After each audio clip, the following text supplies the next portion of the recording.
First of all, what is glutathione? Well, it's an antioxidant. It's actually a tripeptide composed of glycine, glutamine, and cysteine, which are just amino acids. And it's known as the master antioxidant. Now, the good news is that we all produce glutathione. You don't have to take a glutathione. In fact, glutathione, the supplement, is very poorly absorbed. And so again, the main way we get glutathione is through the foods that we eat, but you're going to find out at the end of the program some supplements that'll help. But the good news is we produce our own glutathione. The bad news is that there's many things that deplete our glutathione levels, like exposure to toxins and pollutants and even drugs and xenobiotics.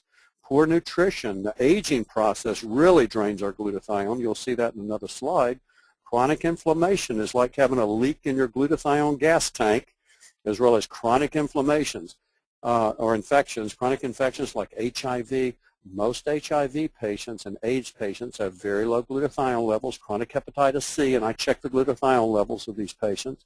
They invariably have low glutathione, as well as chronic EBV, chronic degenerative diseases, and it could be chronic arthritis, it can be rheumatoid arthritis, it could be Alzheimer's, it could be Parkinson's like I talked about, it can be just chronic heart disease, chronic liver disease, chronic kidney disease.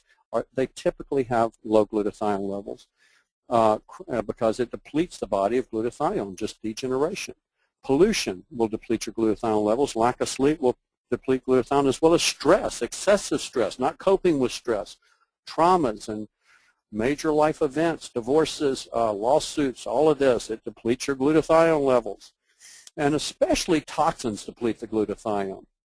And realize there's almost 70,000 industrial chemicals that are found in common products, with 1,000 new synthetic chemicals introduced every year. And our body uses up glutathione when it detoxifies these chemicals.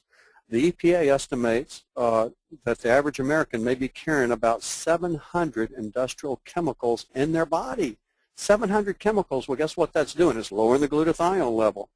A CDC report resulted from 2,500 screenings of Americans for 148 industrial chemicals. They found that significant quantities of these chemicals were found in the bloodstreams in every individual tested. Realize there's over 900 drugs that's been linked to liver damage and low glutathione levels as a result, including statin drugs. There's so many Americans on statins for high cholesterol, but the doctors don't realize it depletes glutathione. That's why a common thing we see as physicians is elevated liver functions.